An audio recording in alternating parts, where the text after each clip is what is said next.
que están viviendo en China.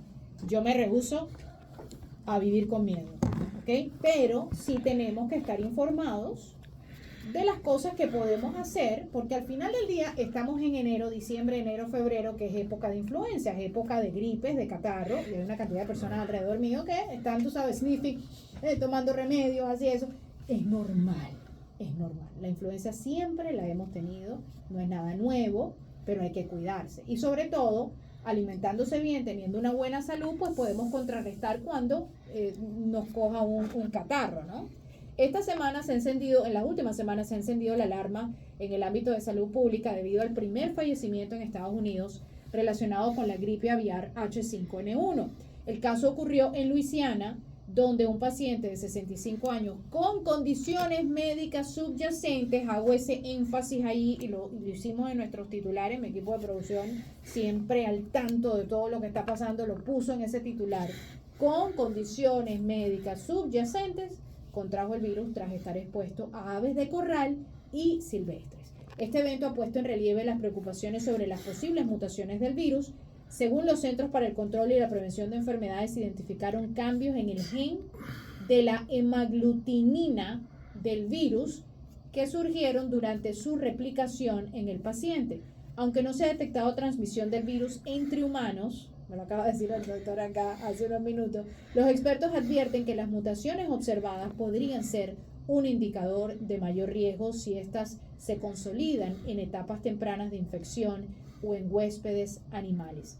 Hasta diciembre, al menos 65 casos humanos de gripe aviar habían sido confirmados en Estados Unidos, con California reportando la mayoría de los contagios, incluido el primer caso infantil. Y si a esto se le suman los casos reportados de virus respiratorios que incluyen gripe, COVID-19, RSV y norovirus, pues ante este panorama surge la necesidad de entender mejor las implicaciones de estas enfermedades, su nivel de contagiosidad, posibles vías de transmisión, medidas de prevención y la importancia de mantener controles estrictos. Y bueno, para conversar de esto siempre tengo el honor de contar aquí en los estudios con Jorge Martínez. Él es médico, oncólogo, director del Centro de Investigación Biomolecular de Miami, quien nos ayudará a entender la situación y a responder algunas de las preguntas claves sobre este tema. Y para que ustedes sepan lo dateado que está él, yo vengo conversando de este tema antes de que se conversara de la primera muerte de gripe aviar. Ya desde hace un mes estamos hablando de esto, así que él está siempre antes de la bola, como decimos, no encima de la bola, sino antes de la bola. Jorge, ¿cómo estás? Bienvenido. Oye, un placer como siempre, Karine. Y sí, te digo, yo vengo siguiendo la gripe aviar, el H5N1, específicamente desde el año 2003. Cuando hubo en China, fue uno de los primeros países. Se reporta desde el año 97 a nivel mundial. Okay. Pero China tuvo grandes brotes de trabajadores avícolas específicamente, nunca de humano a humano. En el año 2002, 2003, 2004 venimos siguiendo por las posibles mutaciones que puede seguir este virus, pero no, el brote él mismo se controló por sí solo. O sea, las personas tomaron las medidas adecuadas y se controló por sí solo. Ahora, la preocupación de la comunidad científica es que este brote a futuro sí puede haber un contagio de humano a humano. ¿Y por qué nos preocupamos del H5N1? Déjeme explicarle. El H5N1 es familia, vamos a decir así, un primo del H1N1 que lo tuvimos hace muchos años. El H1N1 fue un virus que nos estuvo afectando, creo que fue, si mal no recuerdo, que es el swine flu. Si mal no recuerdo, fue como en el 2000, 2001, algo así, ¿no? Ah, sí, no me recuerdo. Que muchas personas... Yo era reportera, yo cubrí una persona con ébola aquí, cubrí una con el pork, la del... Esa es. Ese es el swine flu. El swine flu. Que es el H1N1, la influenza A, H1N1, swine flu. Pero había otra parte del ébola y esa, otra que... No, el ébola vino más posterior, el ébola es de 2014. Correcto. No, el swine flu fue como en el 2001, 2002. Fue en swine flu. Me acuerdo que querían que yo entrara a la casa, y yo dije, no, yo no entro a la casa, y recuerdo exactamente dónde era, en una casa al lado del 836, cerca del Downtown Miami, pero afuera. Hubo gran alarma a nivel mundial, muchos países se vieron afectados. Me recuerdo que uno de los países más afectados, ahora que estoy haciendo memoria, México, se vio bien afectado por el H1N1, pero vuelvo a explicar, es una influenza altamente contagiosa, pero donde la mortalidad es menos de un 1% y se podía controlar. ¿Cuál es la diferencia? Porque me estabas comentando, esto fue en diciembre que conversamos de esto, Me estabas comentando que el COVID-19 es muy diferente en materia de infección con el Sí, con el H5N1. sí, igual que el H1N1. Es que las influencias son diferentes a los coronavirus. Explícame. O sea, la influenza es mucho más pequeña, el coronavirus es un virus más grande.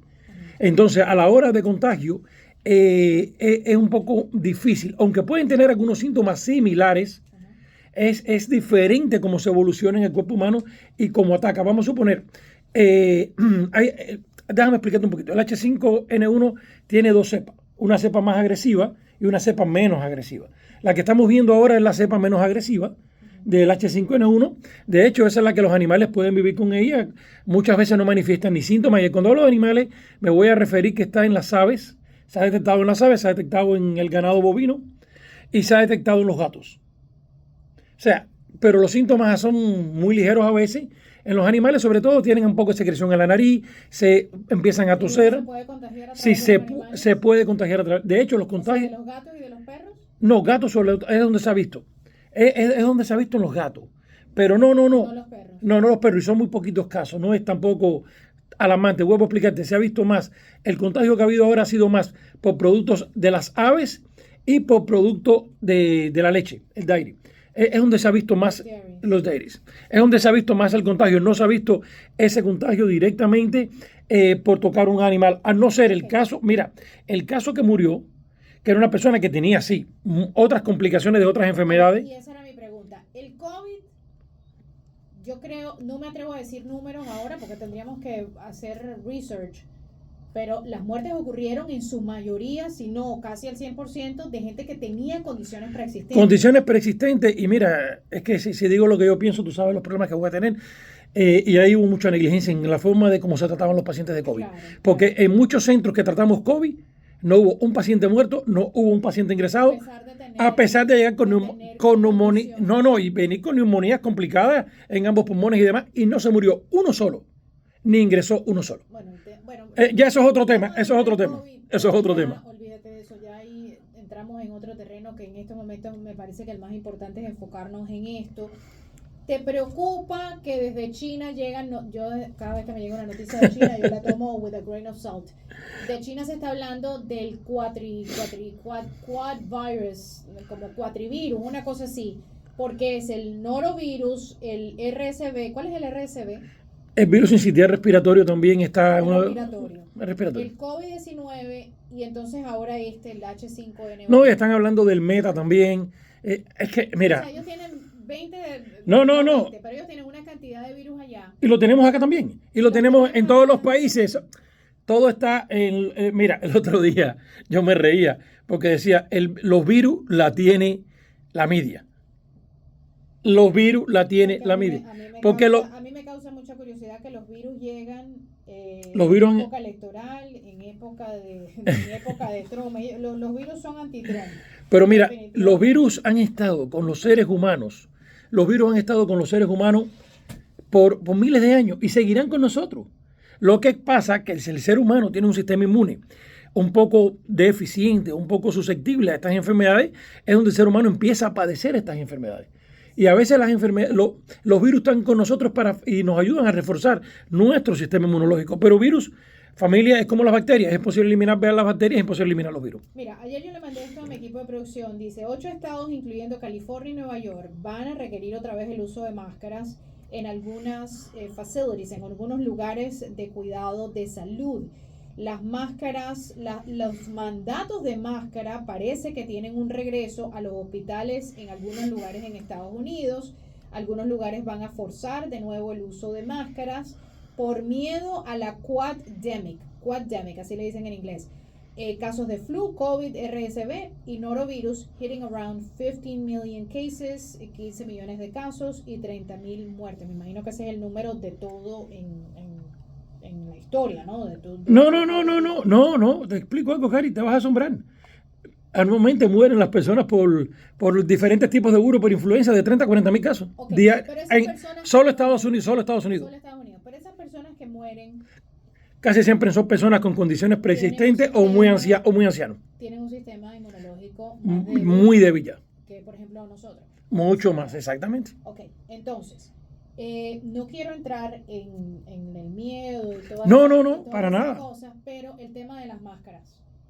Las máscaras estas regulares que la gente andaba por todas partes, se comprobó que no hacían absolutamente nada. Exactamente. Hablemos de eso. Si la gente quiere utilizarlas, porque están en todo su derecho a utilizarlas, ¿qué deben Mira, déjame explicarte, en los hospitales siempre cuando ha habido brotes, en los hospitales, brotes de influenza, siempre se ha usado máscara. Eso no es de ahora, no es del COVID. Eso llevamos 50 años usando las máscaras. Pero lo que les quiero explicar, el problema de la máscara es que se cambia constantemente y que se usa la máscara correcta. Porque a veces si no se usa la máscara correcta o no se cambia, como yo veo personas que yo le digo, le he preguntado, ¿qué tiempo llevas con la máscara? No, yo la uso todos los días. Con esta llevo como 20 días. Te está reinfestando, te está llenando de 20 cosas que estás cogiendo por ahí, te las estás poniendo en el sistema respiratorio. Si quieren utilizarla y que funcione, Trata utilizar la N95. La N95 y cambiarla. Hay que cambiar las máscaras constantemente, caballero. Ok, pero tú recomiendas que desde ya la gente utilice o en caso que se sientan más seguros. Si se sienten más seguros y la quieren usar, no estoy utilizando ni las voy a utilizar. y la van a No usar, tengo ese plan ahora. mira, si se sienten más seguros, la quieren usar de forma correcta, Es la N95. en la N95 Por ejemplo, y deben cambiarla, y deben En cambiarlas. numerosos autobuses, en lugares.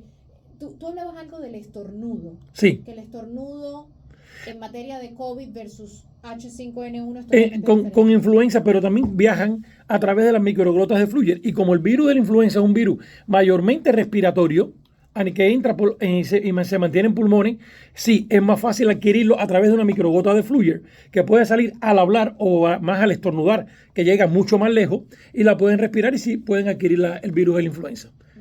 De hecho, es un virus que también se puede adquirir a veces, muy similar al norovirus, que llega a la secreción, tú la tocaste, te pasaste la mano por la nariz y puede ser que te contagies. O sea que los niños en el daycare. Hay que tener cuidado, exactamente. Limpieza con, Lavado de manos constante. déjame aclarar, limpieza con productos sanos. Porque cuando tú empiezas a limpiar con químicos y Clorox, lo que estás también poniendo en tu organismo son químicos que empiezan a coger el sistema inmune y a ponerlo en el piso. Bueno, vamos a hacer una pausa. Tengo un mensaje importante para ustedes. Y cuando regresemos vamos a hablar de esos productos y qué medidas tenemos que tomar para nuestra salud. Y esto, ojo, usted debe hacerlo todos los años en esta época de invierno, donde viene la influenza y todo. Simplemente que para no entrar para no